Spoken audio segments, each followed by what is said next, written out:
Hey Negar. Hello. It's February 2020 now. Last time we've been here was 8 months ago. So it seems like a lot has changed in your office. You guys had a tech demo mission last year. You guys you just fundraised crazy amount of money.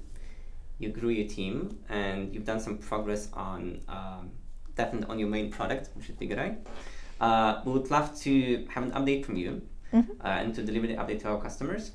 We do that as a part of our Know Your Options campaign, where we're building software that helps people understand their launch options and then the options for components, how to figure out the space mission. So yeah, we'd really love to know what's new in your shop here and what's going on. I look forward to telling you all about it. Cool. So where should I start?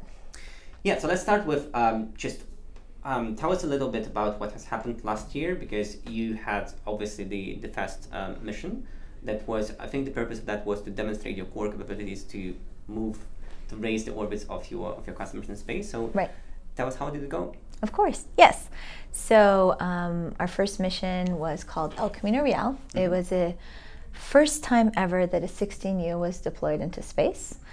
And we did that in partnership with ExoLaunch. They provided us with the 16U deployer, and we had Astra Digital as a partner for the spacecraft bus manufacturing. And the purpose was to demonstrate how microwave electrothermal propulsion works in space and basically raise the TRL level of that technology that we plan to fly in all of our commercial missions. We basically took a propulsion system that we had developed, shrunk it down into a 12U form factor, put it on a 16U CubeSat, and flew it to space. It launched last July, and it went up on a Soyuz mission to sun-synchronous orbits. It got dropped off there. It went through a commissioning phase, and we started firing the thrusters in orbit. So we successfully demonstrated how microwave electrothermal thrusters can operate in space using water as a propellant.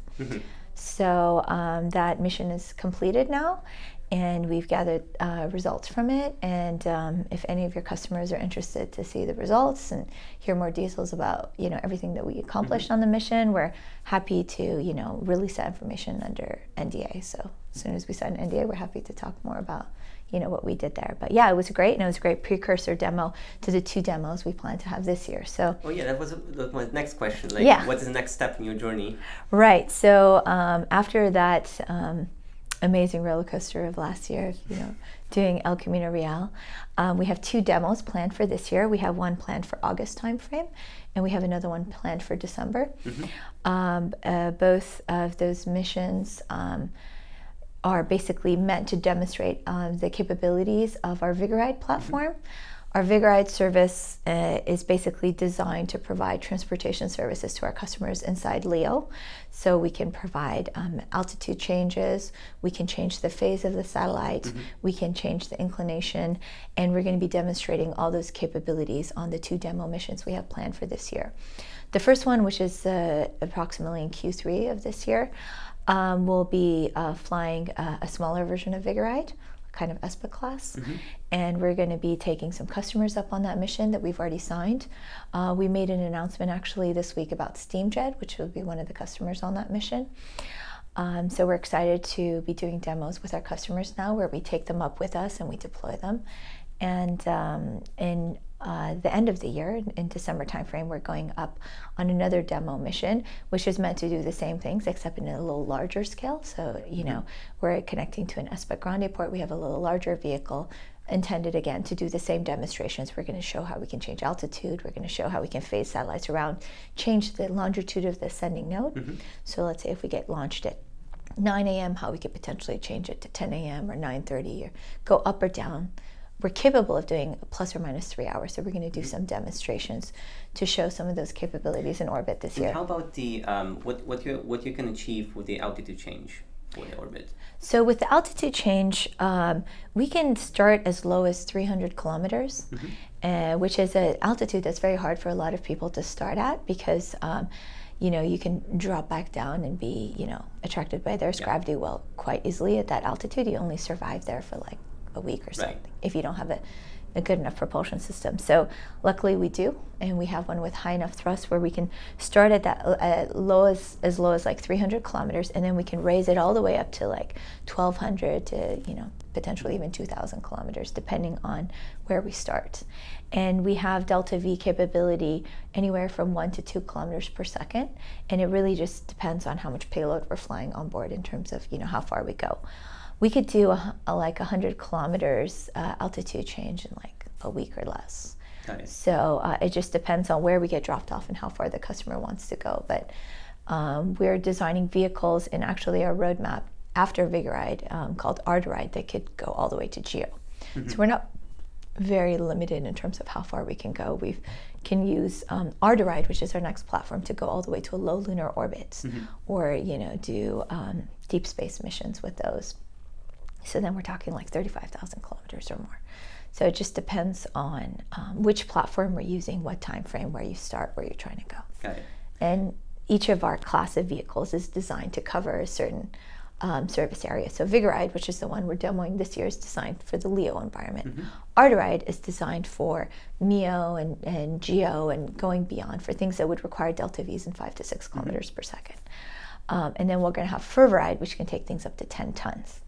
So we have a very exciting product line that we're developing, and we're excited to be offering those services to our customers. But in the next year to 2021, I would say we can get up to like 1,200 to 2,000 kilometers. Got it. And where do you feel what we call where do you feel the most product market fit for the industry now? Meaning that who's your ideal customer who would want to leverage that altitude change or change in the other orbit parameters? So our ideal customer right now is, for example, a constellation operator that is trying to optimize cost by flying, let's say, CubeSats in like the 3U realm. And they need to hit specific targets in terms of, you know, hitting like maybe 6 to 12 planes. And they don't want to fly propulsion systems on board, because if they did, then they'd have to go from a 3U platform to, let's say, a 6U platform. So that would inherently increase their cost and increase their operational cost. So they would not only have to add the propulsion system, increase their launch mass and volume and cost, they would also have to add the operations cost for the propulsion system, etc. And it would take a really long time to distribute their satellites into these orbits and planes that they need. So that's an ideal customer for us. So a customer who needs to have satellites at a specific location with specific sun crossing times in order to accomplish their mission. And we're talking to a lot of customers. We've signed over 10 who have specific needs such as that. Another case would be a customer who wants to get to inclinations that launch vehicles just don't go to. And flying propulsion systems on small satellites to do inclination changes is just not very feasible, because it would require a really high delta V in order to do those kind of maneuvers. And with our technology, we can actually accomplish that. So that's another use case. And we've run examples of, you know, if you're trying to launch a constellation and they're like, let's say 100 kilogram class, so now I'm going up the scale, and you want to hit 6 different planes, and you have 12 satellites in this constellation going to 6 different planes.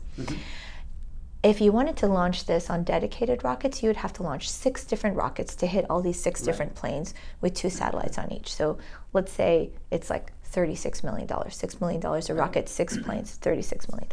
Yeah, really like transition to my next question, which was, like one of the top questions that being asked by our customers, that given that there are so many options, you know, available in the field now, you have Rocket Lab, you have SpaceX and Soyuz and PSLV and everything.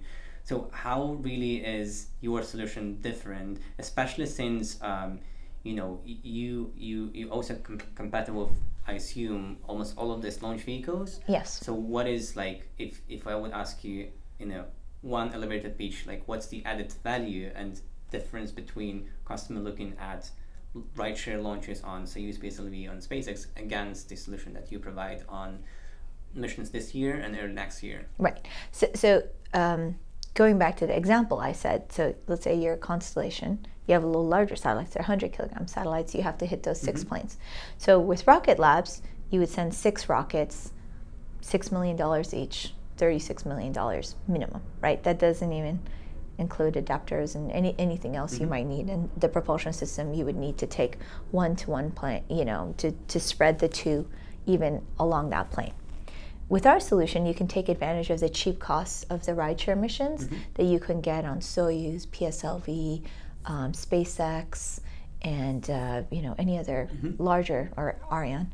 And we would then put our vehicle and put those 2 satellites on top. And then our vehicles, we could put 6 satellites on one rocket and launch them all at once, and then take them to the, all the 6 planes that they need. So instead of launching on 6 rockets, we could minimize that down to 2 rockets. So one, you would get them all up there faster because you don't have to wait for 6 launches in a row. And 2, you would save half the cost. So our cost, we've estimated for such a mission, instead of $36 million on dedicated rockets, would be like $18 million. Right. Assuming, let's say, you launched on a SpaceX Falcon 9 rideshare mission, and you took up, 3 ports on each of these rideshare missions to hit the different inclinations that you're looking to get, and to get the full global coverage. So that's really the value we bring, is to constellation operators and individual satellite operators, to be able to reach all the destinations they need while taking advantage of the cheap rideshare missions. Because otherwise their alternative is go book a full Rocket Lab or a Firefly, or any small dedicated rocket there Plenty is. of them these days. Right. So that's the value we bring.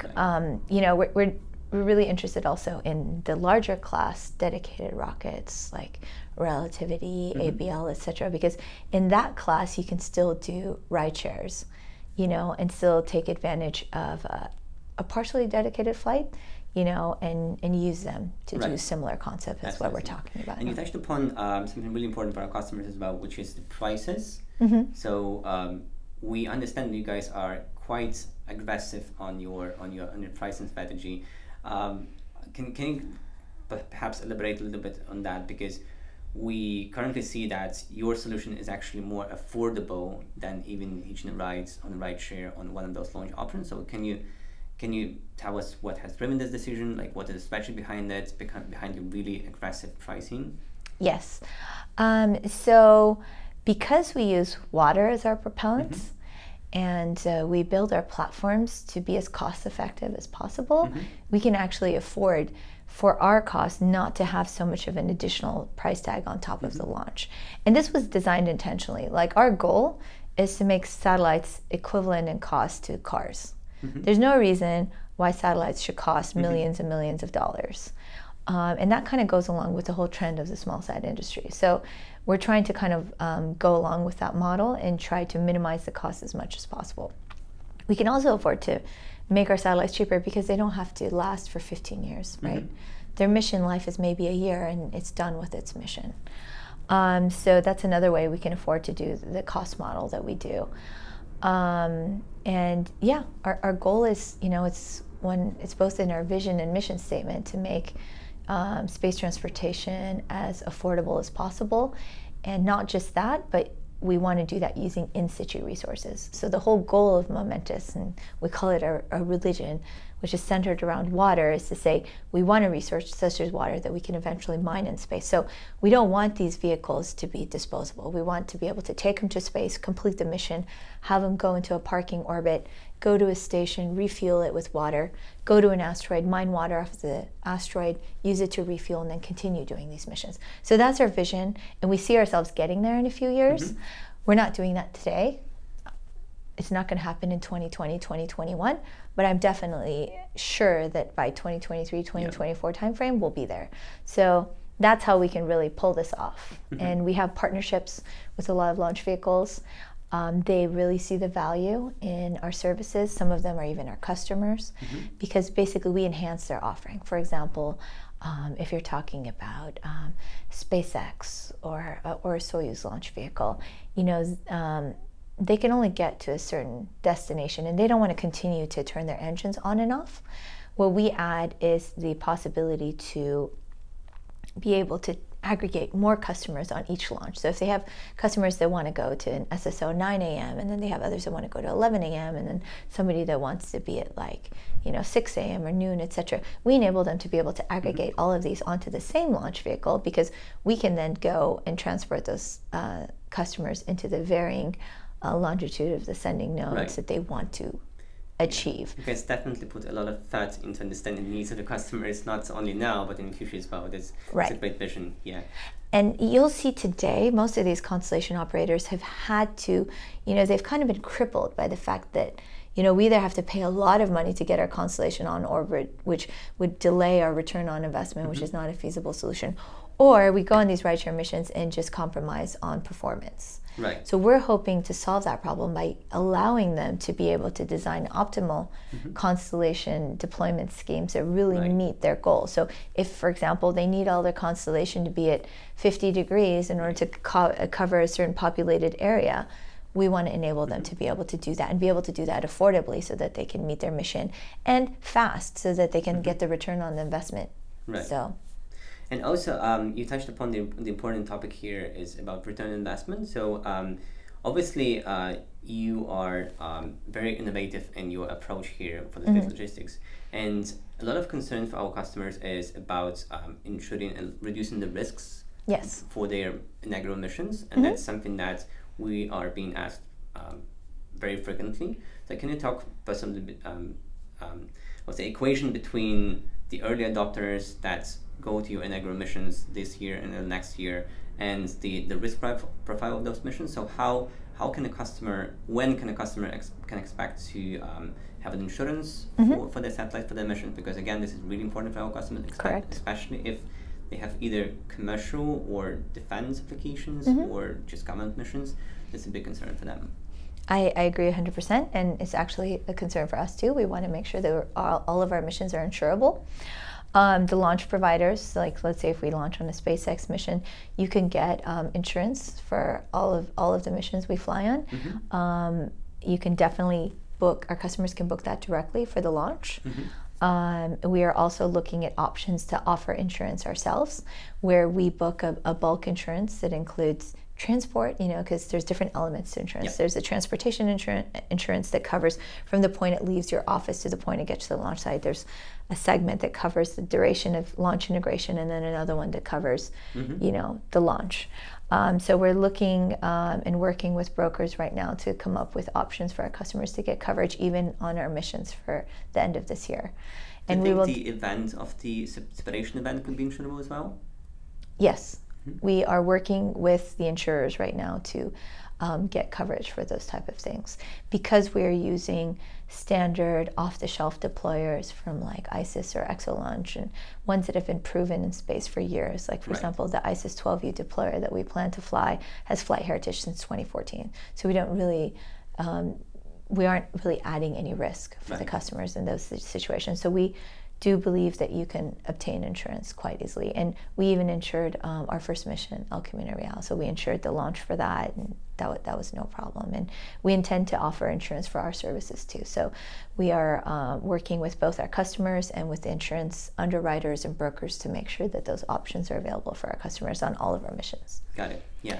So yeah, if any customers have specific requests for insurance coverage and they want to go through us, we intend to offer it as an option. Great. And also, last but not least, we often help our customers with very early stages of their mission planning. That's where we help them research all the available launch options. And what's really disruptive here is that all these engineers, they're used to like traditional way of thinking about the launch strategy. So the question would be, what a customer should come up with when they start working with you? Like, what information do you need, or what stage of the customers you're looking at? How early is going to be?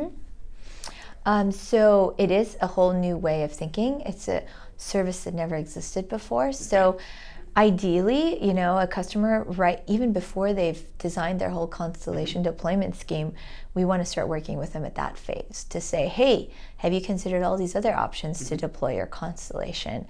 And open up the doors to a whole venue of different launch options and flexibility to them. So ideally, we talk to the customers very early on, but we also, because we've booked all these launches and we're planning to do them, and we have a whole launch manifest of like quarterly launches going forward, our customers can come to us later to hop on a ride as needed for replacement vehicles, etc. But when it comes to truly adding value, we'd love to talk to constellation providers and operators really early on in their architectural phase. And we have a whole staff of people who are orbit analysts that can help, provide advice and consult and provide proposals on how we can get them to get the full coverage that they need to hit all their planes, to spread them all out and phase their satellites as efficiently as possible. And it basically just, adds to their trade matrix and adds more options for them and gives them the flexibility to look at options of flying propulsion systems or not. So. Right. Yeah. Thanks, Tess. Has been very helpful. Thanks No problem. for the updates. Looking forward to working with you in the future. Thank you. Same here.